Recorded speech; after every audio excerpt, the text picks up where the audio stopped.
Oh, that's bad. That's really bad. Okay, so it sounds like 10:05 is the start time. So thank you all for being here on time. For those of you who don't know me, my name is Joe Langfeld. Contrary to what Father Jim said, I don't work for Human Life International. I work for Human Life Alliance. I'm the executive director. We're based here in Minnesota. But we do global work. So Father Bouquet, who is the president of Human Life International, I like to tease him because people do confuse us all the time. For instance, Vida Humana, which is their Spanish language outreach to Latin America, they translate all our Spanish language materials. You know, so we work very closely together. But I'll say to Father Bouquet, you know, if you guys were truly international, you'd work on all 7 continents. They only work on all 6 continents. Human Life Alliance has worked on all 7 continents. So that's a really exciting thing for me to think that, oh yeah, we are the international group, not those guys that just work on 6 continents. So that's fun. We had, how that happened, since we're going to kill some time here, is some high school friends that were a couple years older than me and then graduated earlier in high school, they had a friend who was working at one of the science stations down in Antarctica, and we ended up having a conversation, this young lady and I kind of knew her, but she was on the fringe of my circles, and she was stationed at a military base down there, and we were talking, and I just made the assumption that she was pro-life, and they were working for it. I said, oh, this is great, love to hear this. As we were having our conversation via email, she says, you know I'm not pro-life, right? And I said, no, I just kind of assumed you had a Christian family, you grew up in a Christian family, you're probably pro-life, you're probably this, you're probably that. She said, no, but she said, I did look at your material. I think it's really great. What Human Life Alliance does is we create comprehensive pro-life materials along multifacets in the pro-life world. And she said, so I can facilitate getting them down here. I'll bet everybody at these science stations would read your materials if you get here. So she got us connected to, it was Candy Rock, if you remember Denise. Denise and I went to high school together. So, so she facilitated us getting our materials onto that continent. And mostly we're known for our materials that work for youth, or else the euthanasia and assisted suicide piece, which is not always for youth, but sometimes it is. And so that's how I like to tease people when they introduce me or say that I'm from Human Life International, that no, I'm from Human Life Alliance, but we do more international work than Human Life International. So that's an inside joke for us. So we're killing some time. Today we're going to talk about advanced directives, end-of-life opportunities for us. And I guess one of the things I'd say up front is whenever we talk about end of life, we think about our Christian approach to how we want to respect all human life. I mean, you can almost think about, since I get 2 minutes here, you can almost think about the 2 readings from Mass today. You know, one is about how Abraham would produce the progeny for all the nations, and there'd be thousands upon thousands upon thousands upon millions of people. And then in the gospel, the spiritual battle about how the enemy just hates us all. That's a really quick synopsis of the readings for today, but how important for us to think about that, right, is we recognize people in the image and likeness of God, and the evil one is always trying to tear it down. And he's trying to tear down our natural lives, not just our spiritual lives. So that's kind of where we're coming from when we talk about that. So, okay, we'll begin. So, when we talk about all this, it's really death and dying. It's one of the more difficult things we speak about, right? It's really hard to talk to our loved ones about not being here. It's so difficult that in our culture, lots of jokes are made about how we deal with things. Jerry Seinfeld said this: according to most studies, people's number 1 fear is public speaking. Death is number 2. So death is number 2. Does that sound right? And this is his joke. This means that for the average person, if you go to a funeral, you're better off in the casket than giving the eulogy. You know, what's buried deep underneath that, right? Isaac Asimov, a famous writer, says life is pleasant and death is peaceful. It's the transition, really, that is the trouble.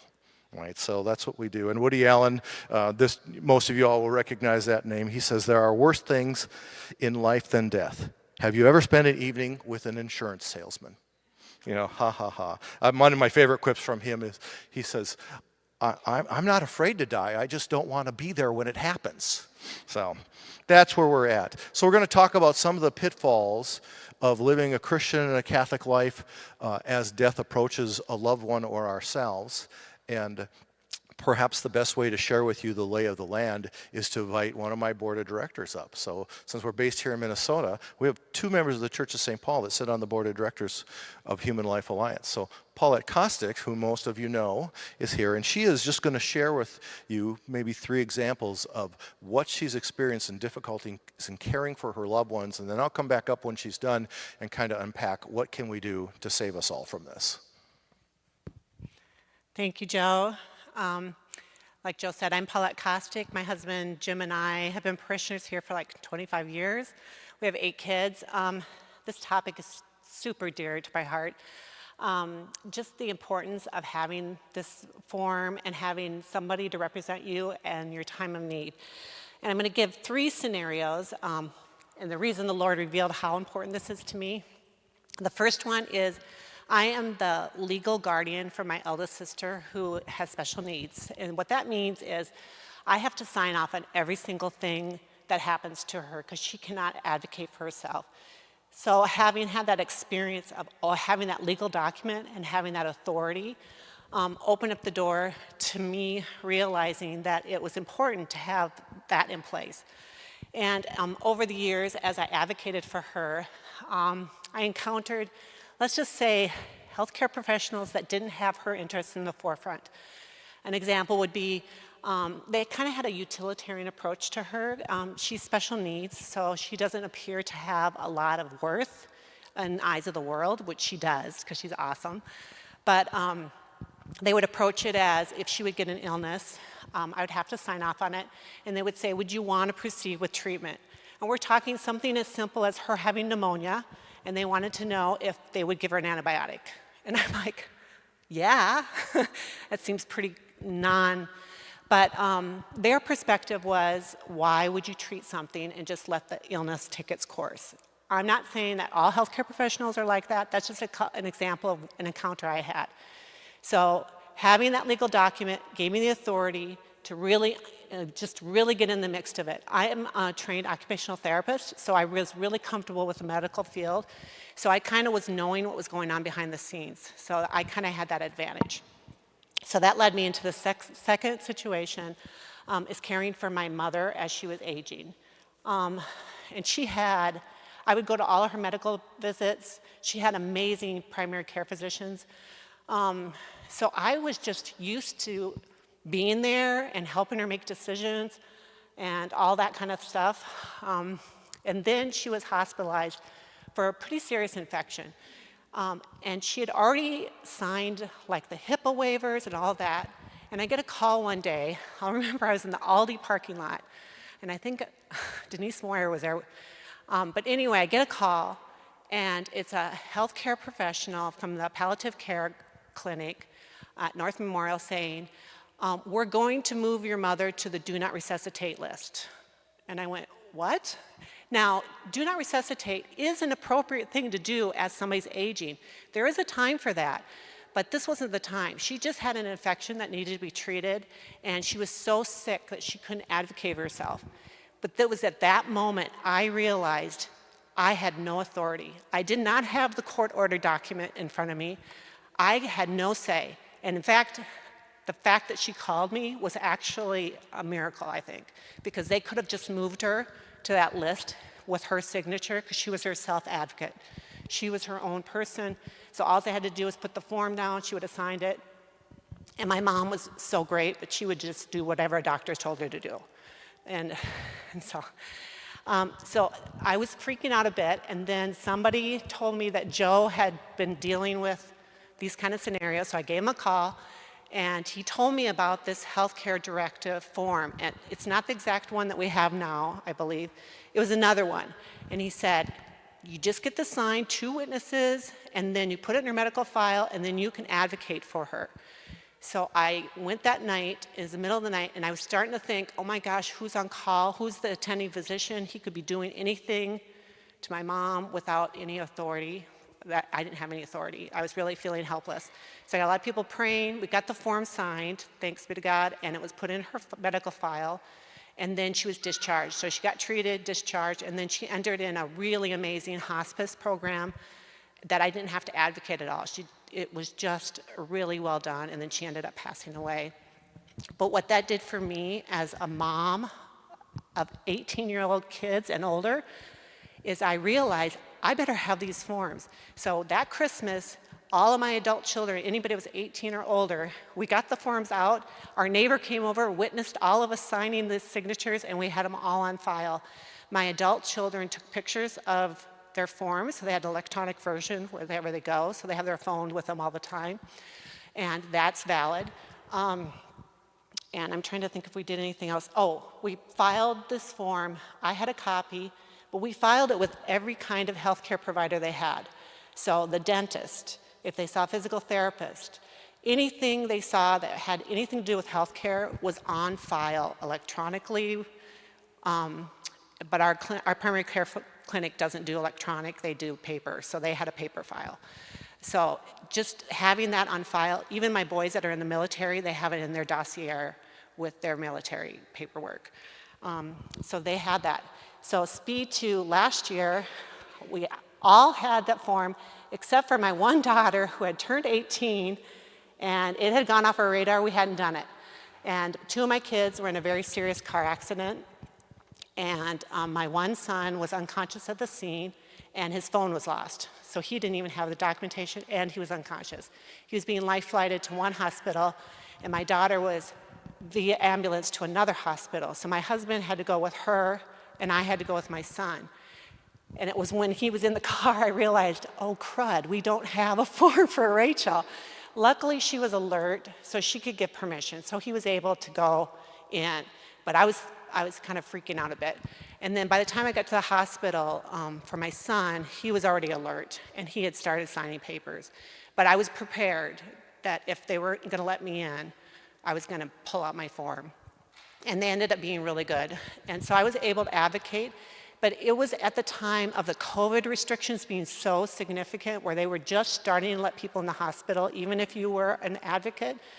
And they ended up letting me in. It was at Mayo Clinic in Eau Claire, and I could be the only one to go in. So if my husband and I both showed up at the ER, only I could have gone in at the time with the COVID guidelines.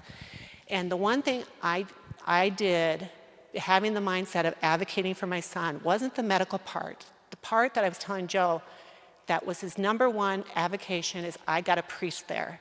I knew that that was incredibly important to have the sacrament of the anointing of the sick. And we had this beautiful Protestant pastor that was there on call, and she did everything. She moved heaven and earth to get that done. So she called a priest, and he showed up at the hospital, and it turned out to be a blessing for him because he came and he said, I have not been in the hospital for the last 2 years. Because of COVID, they would not let me in to do an anointing. He said, this is the first time I've been able to come into the ER and anoint. And it turned out, he anointed my son. We took lots of pictures. That's why my daughter's really mad, because I took lots of pictures. My husband didn't think to take any pictures, so she goes, "Gal, I was in an accident too, Mom." And then the other beautiful thing of that is he left the room of anointing my son, and there was somebody else Catholic in the ER. And the nurse said, well, as long as you're here, Father. And he's like, sure. So it just showed the beauty of God and how he works. So I just can't stress enough, you have control, and just have one of these forms filled out. It's such a simple thing to do. It just takes 2 witnesses. And the reason we have the form taking 2 visual witnesses is because in the mental health field, and my sister is got mental health issues, you have to have, according to Minnesota law, and I'm sure Joe will get into it, they have to be 2 visual witnesses of your signature, and it can't be a notary of republic, or a notary of the signatures. So that's just kind of a little thing with the mental health thing. So I just wanted to speak to you today and just the importance of this, and it really is awesome to have this tool, and Human Life Alliance, I just really want to thank them for putting the hard work into making this form accessible for us. I think that's it. I got to go back and teach class.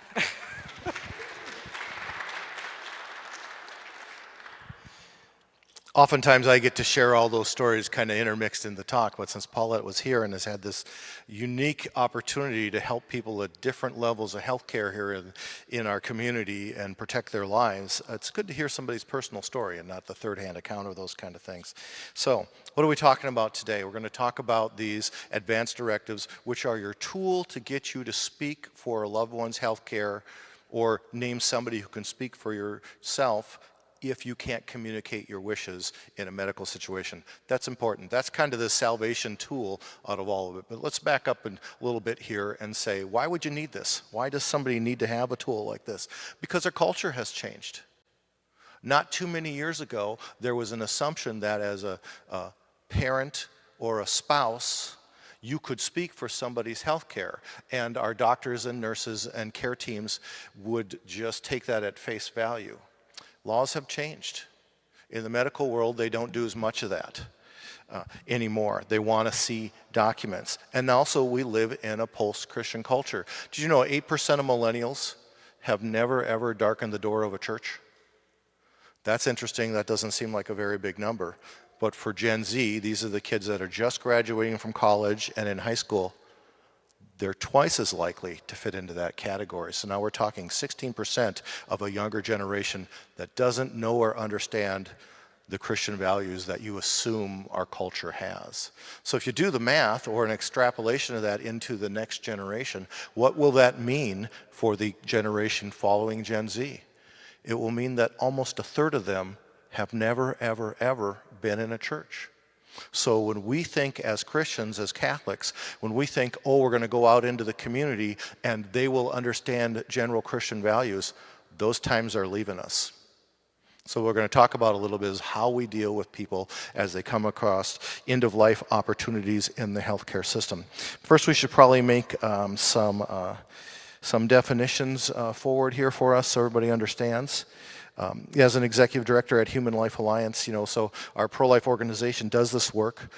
Years ago, I started there 19 years ago, and we used to have weekly, if not daily, calls of young women calling seeking abortions because we do so much work on college campuses. We do that, it's different, there's a lot of digital work now, but what's different today is weekly, if not daily, we get a call saying, can you help me? I think they're killing my mom. And about 90% of the time, that's the correct assessment. Because somebody's in a healthcare situation and the providers will not or cannot provide treatment. The will not is they don't understand or they disagree with value of life and they place a value on somebody's dignity. And in the old days, doctors used to work for themselves, even though they'd meet you in a hospital or at a clinic. Now they work for these giant corporations and there's cost control structures in place and they're just told you cannot do things. So I'm diabetic and I just found out this year that one of the medications I have and depend on, my insurance company doesn't want to pay for, right? This is a pretty common thing for all of us. They want me to go on the generic brand. So I went on the generic. It does not work in my body, which is a little odd. So we're in the process now of figuring that out and then having my doctor advocate for me with the insurance company trying to get that med paid on because it's only $1,000 a month. So it's a lot of money, right? That's nothing in the healthcare world, these kind of dollars. So now some of our care teams work for these large corporations that are thinking about cost control structures. So before they used to advocate for us in almost heroic methods, and many still do, but sometimes there's something else in the way. I'm already way off my notes, but that's okay. Let's see what we can do to get back onto them. Let's talk a little bit about what euthanasia is and what assisted suicide is, and just kind of put those definitions out there. So euthanasia is a Greek word. It literally means mercy, killing, right? So that's when someone else kills you for your betterment, if there's such a thing. That's kind of what that means. The other thing that's out there in the world now is assisted suicide. That's where we force physician or care teams to give a patient medicine that can kill themselves. Right, so those are the two differences, and that's what you'll see out there.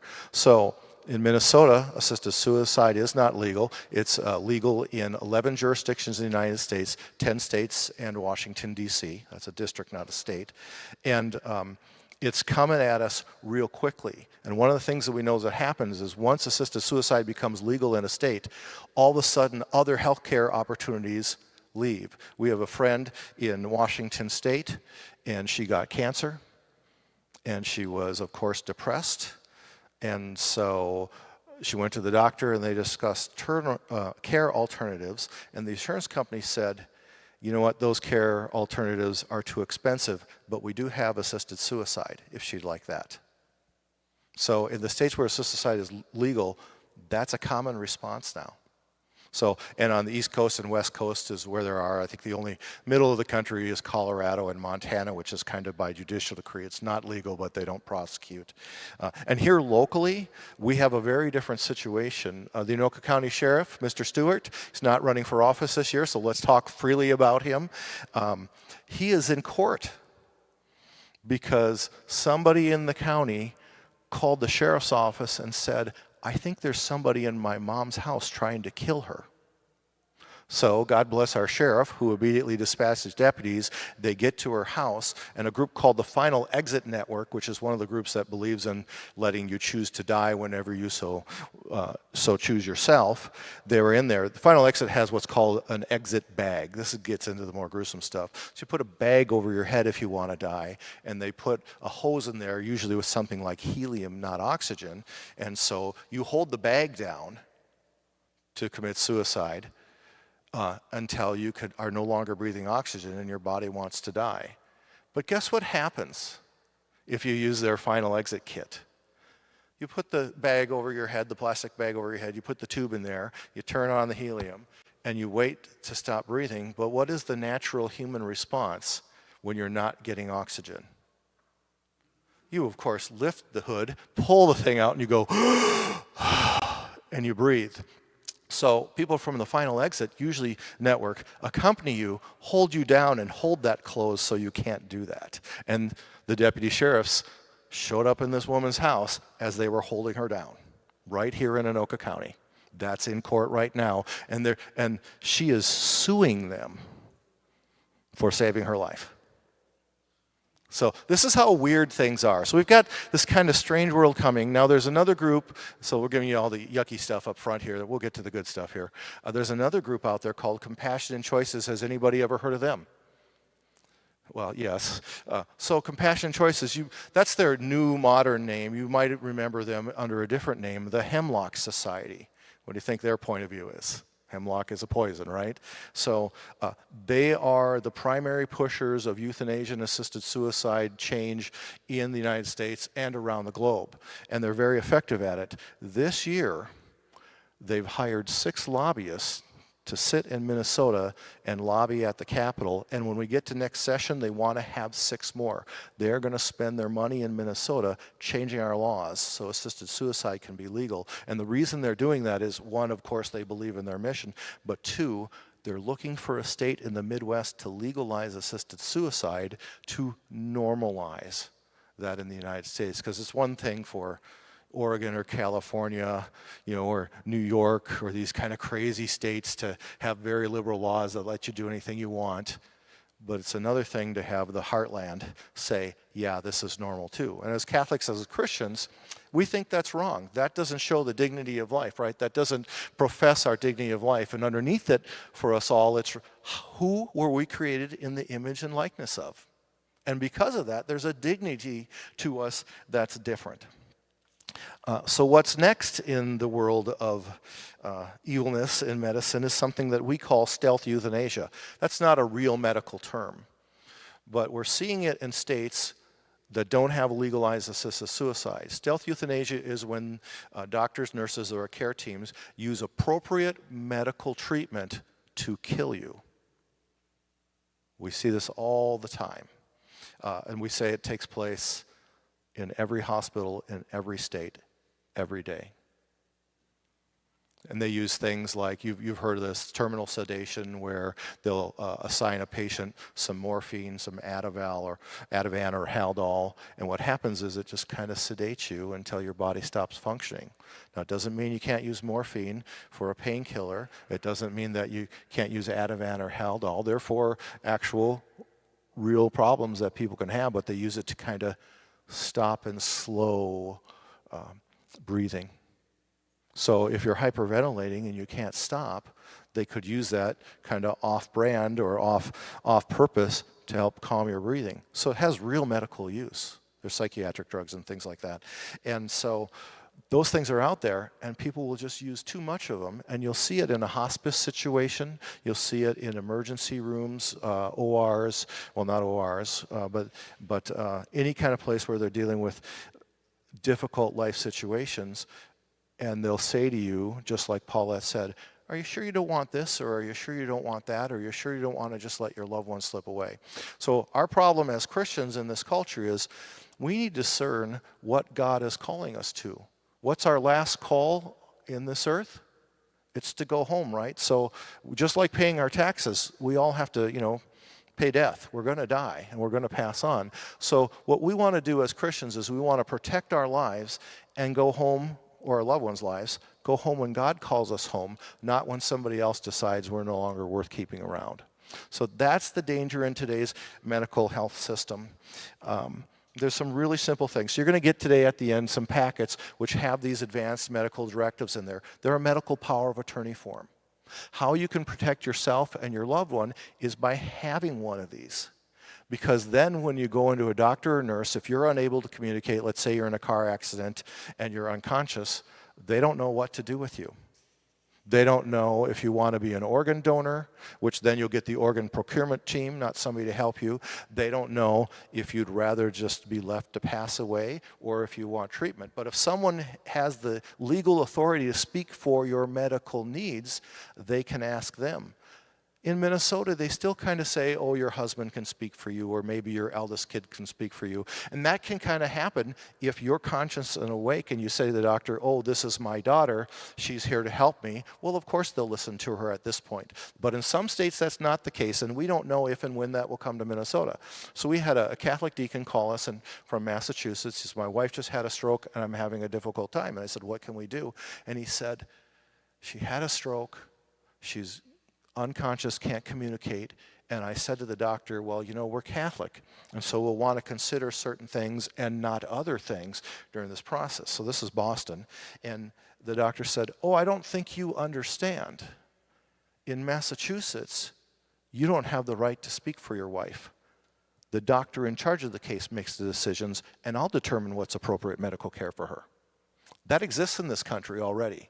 So these are the reasons why we're afraid, and we want to arm you with these very simple tools to help you think about, to do things. So one of the things you can do as we're working through this process is, it's no different than walking with your loved one. That's the most important thing we can do. It's just like in our Christian life. We want to walk with people. We want to disciple them to grow in the Lord. So as we're coming towards our end-of-life decisions, we want to walk with people and help them make good decisions and make sure their decisions are respected. Just because we want to protect human life does not mean you have to take every treatment. The church is really clear about that, right? My wife had an uncle who had multiple cancers. His wife had already passed away. His kidneys were failing, and they're going to take him off dialysis within the next 2 months. And he said, can I just not have this round of cancer treatment? And of course, family and loved ones, his kids said, but Dad, you could live for many more years. He's like, I'm done. I'm just done. I want to go home and I want to see my wife. He wanted to die. He wanted to be in the Lord's arms. And so they asked him they said, Dad, we can do this, but you're going to need a lot more care than we can give. You're probably going to have to go to a hospice program. And hospice programs can be wonderful and beautiful. You heard Paulette talk about the good experience her mother had. My mom had a pretty good experience in hospice. But this guy went into hospice, not off of dialysis yet, not advanced enough in cancer to die, under no pain, and within 48 hours he was dead. They gave him morphine and Haldol. They gave it to him every 2 to 3 hours. And he had no pain and no order for pain. And when I was standing, it was a brand new facility. Hospice can be in a facility, it can be in your home, it could be at a hospital, it could be at a nursing home. So it's a program, not a place you go. But this was at a hospice facility. And I was standing at the desk. And it's brand new, so only 1/3 of the facility was even full. And the 2 nurses at that desk were on the phone. and we're waiting to go see Caroline's uncle, and one of the nurses on the phone said, no, that's our protocol. Every patient gets morphine and Haldol. So that's what they do. And that's why everybody there dies a peaceful death and just slips away. Money is also involved with that. In the Federal Register, to pay for under Medicaid and Medicare, to pay for end-of-life services in hospice, there's a introductory level pay, which is $100 and some, and that can be paid for 6 months. There's an intermediate level care, which is $300 and some, which is for difficulties in hospice where you need more advanced services. And then you can get paid just under $1,000 per day from the government for extreme care, but only for 9 days. So good people in a hospice program can do wonderful things and help you accept your time and go to the Lord on His time.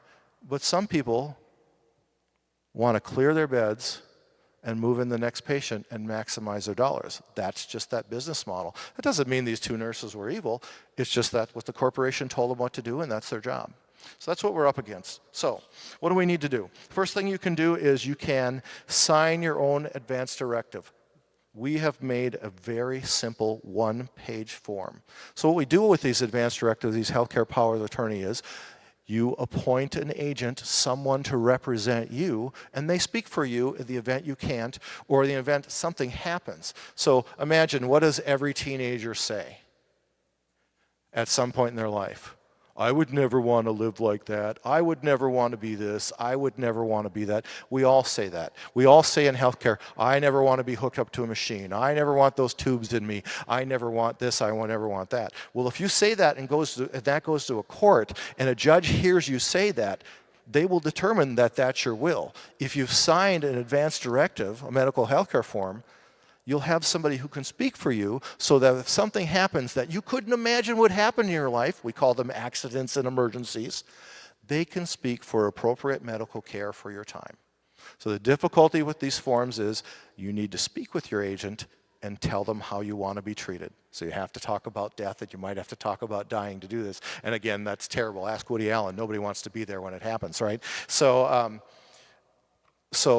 that's the difficulty of it. But the beauty of it is, with the change in our culture and the difficulties in our modern medical system, this simple form allows somebody to speak for you and make sure the doctors are paying attention to your Christian wishes as your end of life comes. That can happen to anybody at any time. We deal with little children and infants, all the way up to people who are elderly and we're thinking their end of life is, and their time of life is probably over. So it doesn't matter how old you are if you need this form. You need a form like this and somebody to speak for you if you're an adult. We had a board member who had a daughter get in a sporting accident and she was knocked out, and they took her to the hospital, and he lives here in the Twin Cities, and this was the other side of the Dakotas. They get a call and said, your daughter's been in an accident, she's unconscious, she's being transported to the hospital, you should probably come.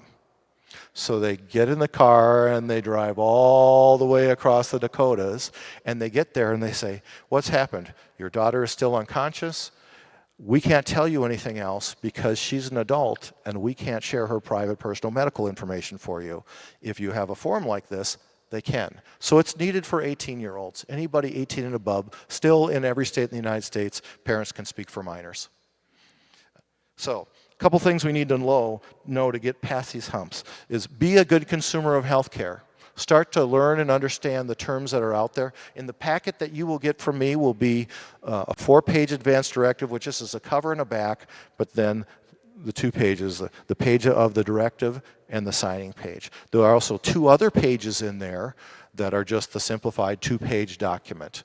We recommend that you keep those pages front and back together, so if you make photocopies to hand on to your healthcare providers, to a lawyer, to other people who might see them, double-side those copies to keep the signature with the text, because if they would come apart, somebody could say, oh, we don't know if this is a legitimate document, that it's actually been signed. So a couple simple things to think about there. Also in that packet will be a magazine called Imposed Death. It's one of our 16-page comprehensive pro-life magazines that will tell you 99% of what you need to know about euthanasia treatment-assisted suicide in the United States. This is the one that's a little more hard-hitting, so it's kind of ugly. Guard yourself against some of the ugly facts, but it talks about, I don't want to be hooked up to a ventilator. What does a ventilator do? What are feeding tubes? How simple is it to put them in and take them out? So it gives you some real basic things. Also recommends a different advanced directive that we would recommend you use before this one is up, and that's from the Patients' Rights Council in Steubenville, Ohio. Excellent, excellent work. So you'll see some things in there in a letter that gives you a little instruction and introduction. So first, learn to be a good consumer, and in imposed death you will hear about things like what is a POLST, physician's orders for life-sustaining treatment form. You know, what does DNR mean? You know, what are these terms that they're using? What does it mean to think about the different things that are out there, hospice, palliative care, these advanced medical directives, feeding tubes, all these kind of things. You can get up to speed on that and just kind of know the language and what a doctor means when they say that. Next, if you are the agent or if you are a loved one, be a good advocate. Show up. Still in this country, there are these remnants of good, decent Christian people with basic morals that we can accept and know. And I will tell you that when my mom was in the final 6 months of her life, you know, she had had this kind of amazing life. Many of you knew her. She had lupus, was healed from that. She was healed from all kinds of crazy and strange diseases. And then this cancer came back.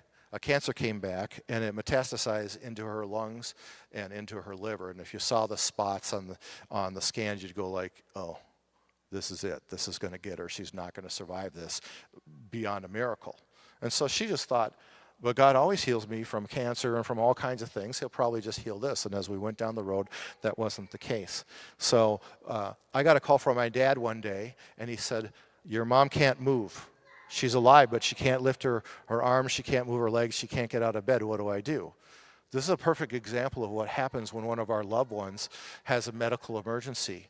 So if you're at home and your loved one can't move and you can't lift her, what would you do?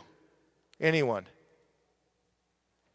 Call 911, right? We've all heard that. It's really not rocket science, but something happens with us when it's a loved one. It just kind of freezes up. When these things happen in my family, when this happened with my mom, I walked down the hall, sat in an office of a coworker and said, Ann, what do I need to do? And we do this almost every day. Just something shuts off. So he called and I said, Dad, dial 911. Call the ambulance. I'm coming over.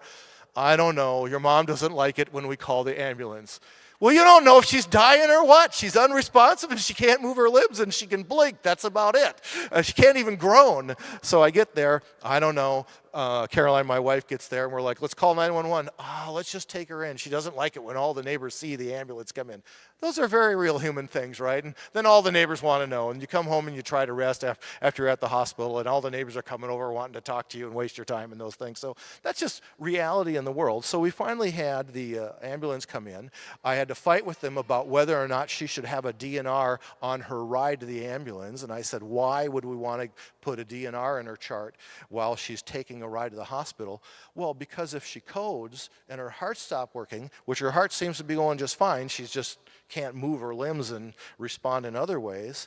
She said, we wouldn't want to have to do chest compressions and crack her ribs because it would be very painful. And so I just said, this is how you think about it when people say these things. That can happen, right?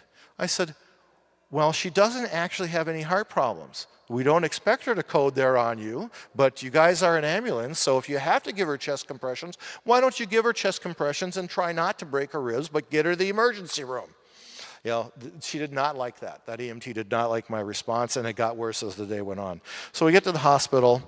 She did not code in the ambulance. They took her over to Mercy, and they put her into a room. She was still not responsive, and they're trying some things, running some tests. Then she gets up to her own room, and we're up there, and the doctor comes in. And usually you don't get your own doctor anymore, right? You get what's called a hospitalist, somebody who works for the hospital.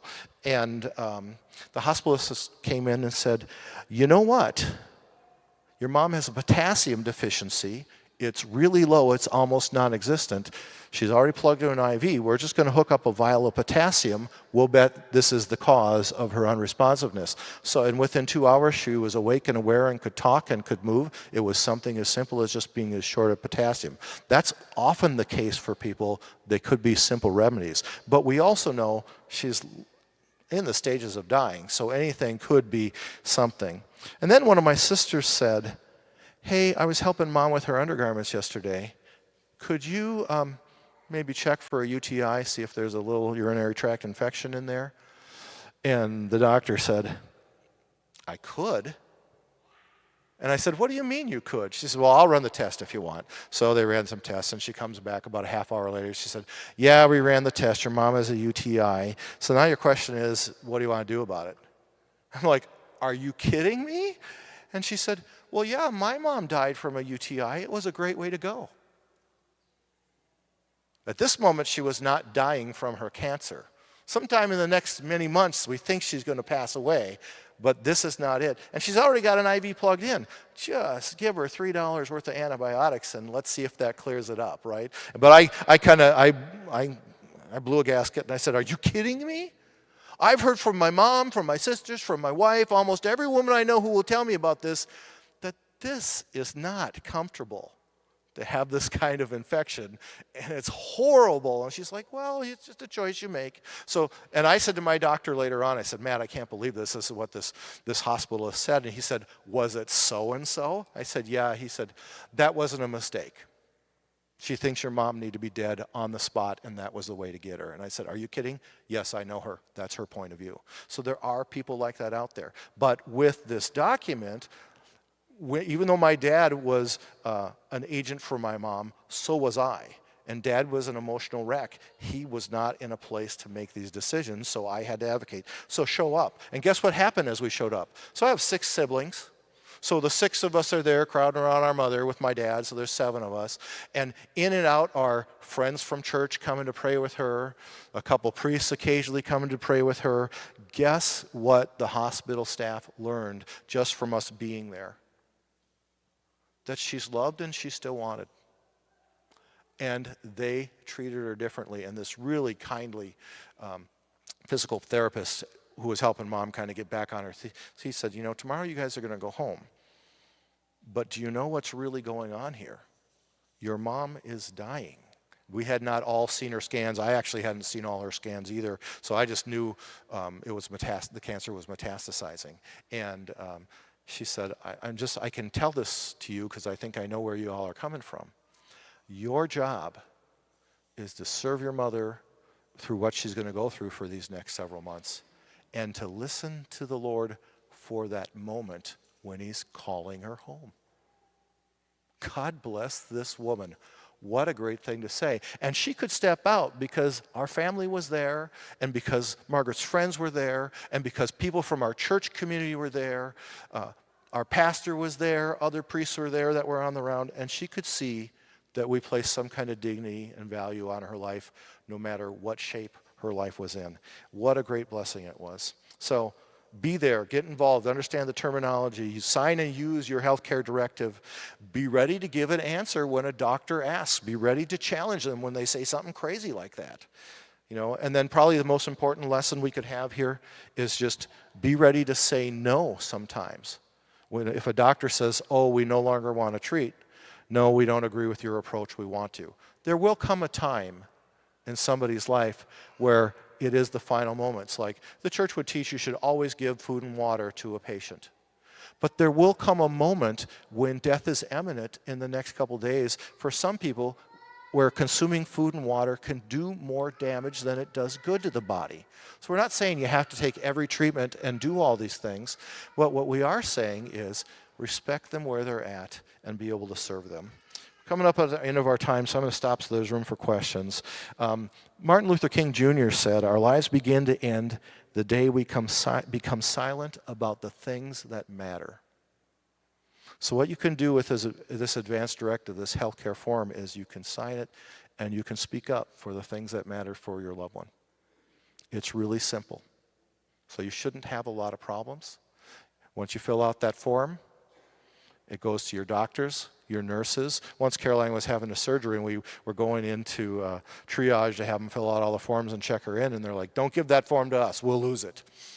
You know, give that to your nurse in charge for the operation. Then if something does happen, they will have instructions right in front of them. My dad had a heart issue and was over at Mercy in the cardiac wing, and right there when you get off the elevators, it says, if you have a living will, advance directive, medical power of attorney, those are no good on this floor. We don't read them, we don't pay attention to them. Because everybody dies, it's our job to restart their heart and keep them alive in this department. I'm like, wow, isn't that interesting? And so we talked about it and some of those things and the care my dad was getting, and we opened up the electronic chart, and there was his form scanned right into the chart. They knew exactly what they were dealing with. I hadn't seen that sign, so I was pushing them a little, and they're like, no, we tell you we don't pay attention to you because your dad's heart is going to stop multiple times this next week. Sometimes we're going to stop it on purpose. You know, so our job here is to treat his heart condition. So you will find many good nurses, doctors, and people in care programs that can love your loved one with you and help you with that. And this form is the way to open that up, to make sure they understand what you want for your loved one when they can't speak for themselves. So really simple. I'm not going to say any more, but I will open up for questions. We have packets up front here which have all those things in here, and I have a couple other pro-life pieces for our abortion side of the work. It's that time of the year. It's Pro-Life Month in the church. You're welcome to pick those up as well. Any questions?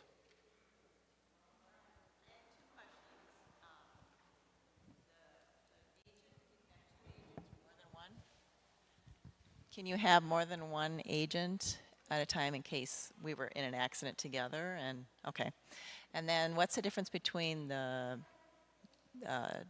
medical representative form and the one you were talking about? Yeah. Yeah, you should have more than one agent because, especially in our world, people are so busy they can't often get to you, or maybe they're traveling, maybe they're out of state and those kind of things. So there's actually room in these forms to put down 2 representatives. You can put down as many as you like. I have 6 brothers and sisters. When we had the discussion about how we're going to help my dad, you know, alone in my house without him there, I thought, oh, we're dead. There's 6 of us. How is this going to happen? Do they understand that dad gets to speak and then I get to speak and they have no legal right to speak? Oh, praise the Lord, they were raised by my parents. We were actually all on the same page. It was awesome. So when you have a lot of siblings or loved ones in the mix, there can be disagreements, right? So this form is a way of protecting you to say, these are the people I want you to listen to. Because not all our kids and not all our family or friends agree with us with our approaches, right? And then what about the forms? There's many different forms. Yeah, there's many different forms. You'll hear them called different things. You'll hear them called medical power of attorney. You'll hear them called advance directive. You'll hear them called healthcare representation forms. They're all about the same. Now, there's something called the living will. We would recommend against that. And so anytime you see a form that's dealing with this medical power of attorney, read through it and think. You'll see that this one is very, very plain. It's got about 11 points on it. It says, my agent can speak for me in the event that I cannot communicate for myself. My agent cannot ask for assisted suicide. My agent can do this, my agent can't do that. It's very simple. Some of these forms, like the living will, which is a branded form, and by the way, when you go to the hospital, federal law requires that they ask if you have a living will, and then they'll say, or another medical power of attorney form. The living will allows you to check off boxes that say, please don't treat me, please kill me. And if they see that, they cannot treat you. So we recommend not putting a do not resuscitate order in your file because they cannot resuscitate you. And I can't tell you how many times we've had a call where somebody's been in a nursing home and a daughter has walked around to visit mom, and mom is there aspirating because she's choking on some food, and the nurses say, she has DNR, we can't help her. And she's choking is all.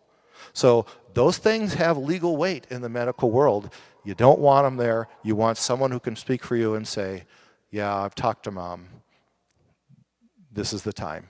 We're going to let her go. She understands and she's prepared, which is very different. So some of these forms have just these huge holes in them that you could drive a Mack truck through to get around what our intentions might be as Christians. Doesn't have to be evil, but we want to be protected against that. things by phone? Can your agent be out of state and do things by phone? Yes. Yep, absolutely. If you're listing more than 2 agents, do you just put it in that second blank? I've seen your form before. Do you just put multiple names in that second blank? Yep, so it's a legal form. If you want more than 2 agents, can you put more on there? Absolutely can.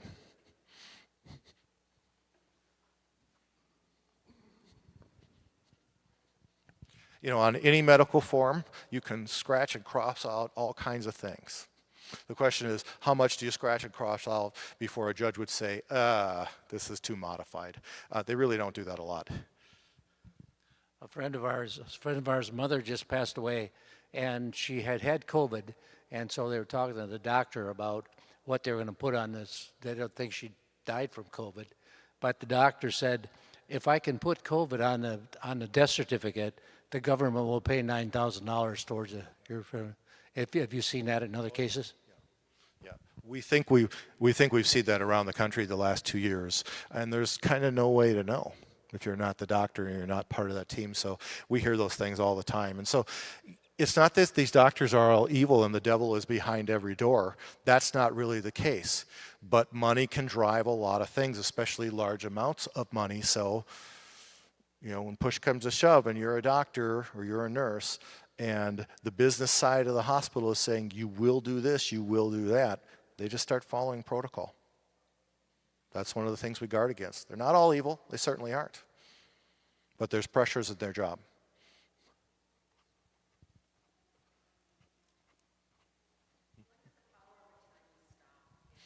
When does a power of attorney stop or end? That's a really important question.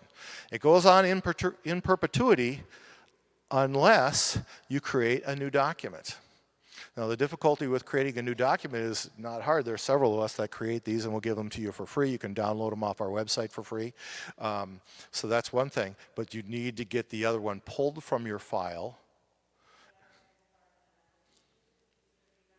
So let's say you get a form today and you go home this weekend and you get it signed and witnessed and all those kind of things, and you give it to your doctors and you give it to a lawyer and you give it to the clinic that you go to and the kind of people, and you keep one at home in case somebody should show up and there should be a reason for that.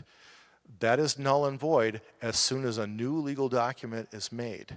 Now, there's a couple legal documents out there that people don't understand they're filling out regarding healthcare. That's what that POLST is, Physician's Orders for Life-Sustaining Treatment. In Minnesota and in some states it's called MOLST or MOST. In Minnesota, they will ask you that during triage when you're coming in, and you will not know that you're filling out a legal form because you do not have to sign the POLST for it to be legal. They're going to ask you questions about what you like and don't like. You know, if this should happen, do you want this? If this should happen, do you want that? If this should happen, you would do that. It's usually a bright yellow or goldenrod sheet that they're going through. And if you say yes or no to those things, that is now your new form that they sign and date, and that preempts all other documents. So even if you have that on file with your own directive on file with them, then that's new. So when they start asking your questions, you say, I have an advance directive or a healthcare power of attorney form. So, yep, and you can revoke it any time by saying, I revoke it, and you can also add on a person anytime. If you can communicate, you can say to the doctor, here's my son, please share all the information with him. There you go. That's the same kind of thing.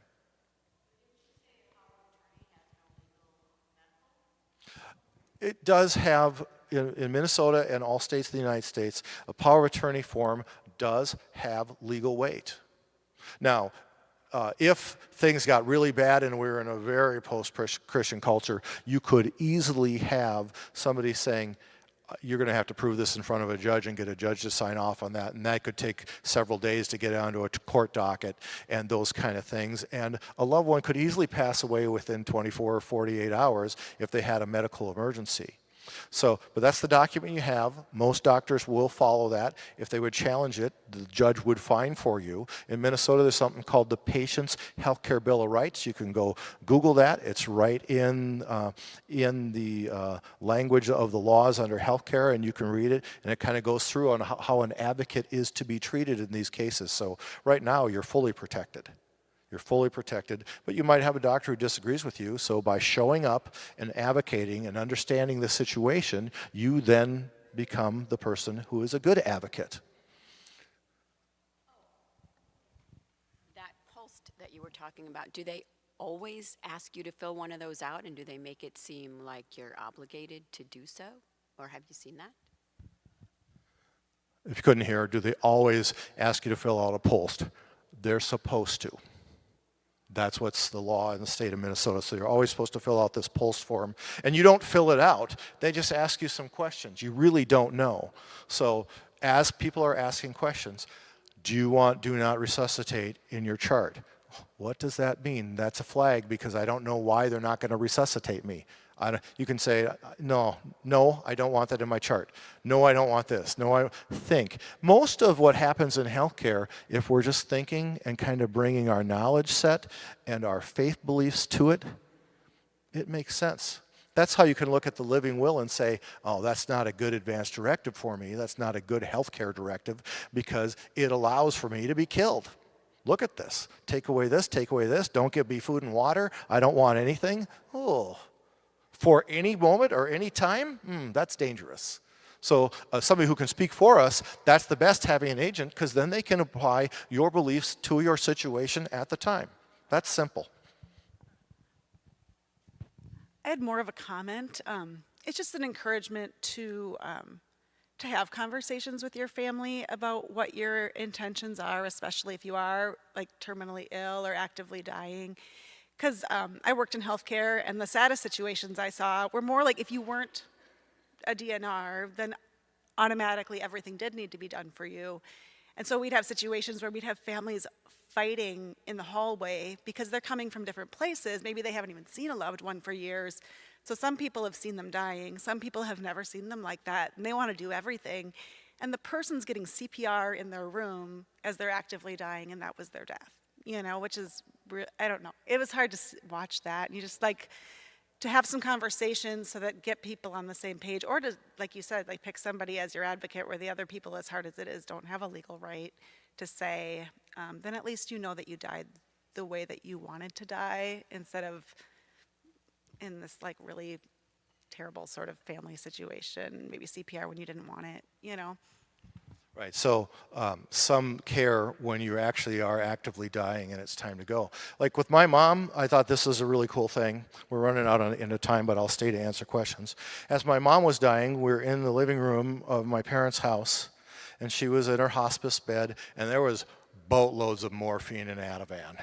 I mean, just big boxes because they expect you to be able to help with pain, help with irregular breathing and those things. That's a normal part of healthcare. And so she was on those, and of course I'm all keyed up going, morphine and Ativan, you're gonna kill my mom. That's what you're gonna try to do. But it was really clear death was imminent.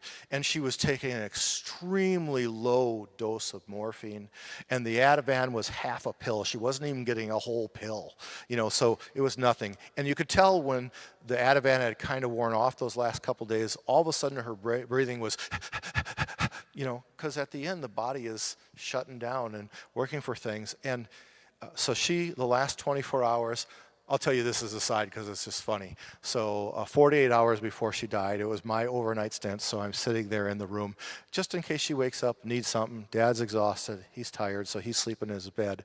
And I think her eyes are open.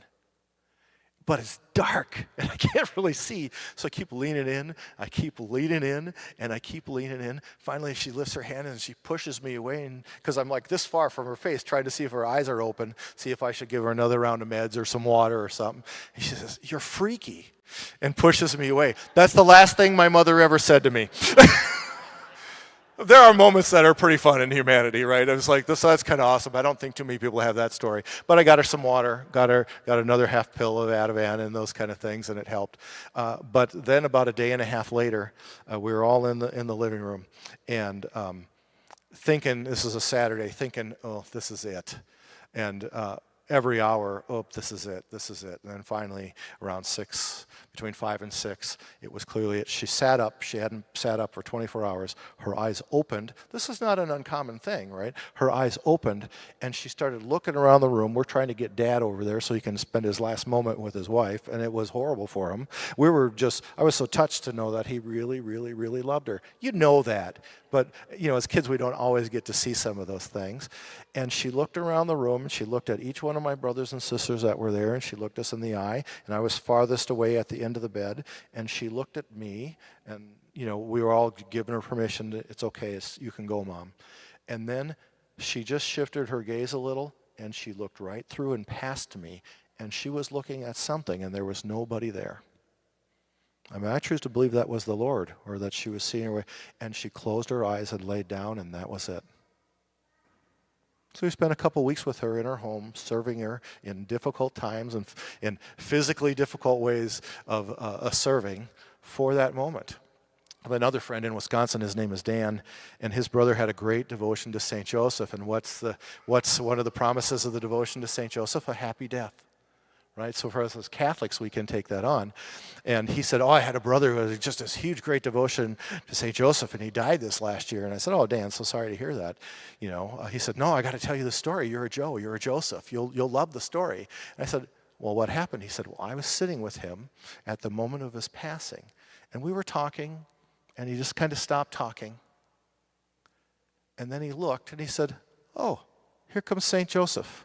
And he closed his eyes, and he died.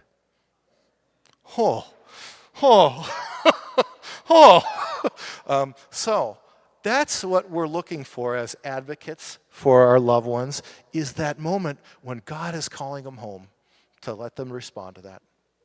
That's all we're looking for. This simple form can be a major player in protecting somebody to get to that moment.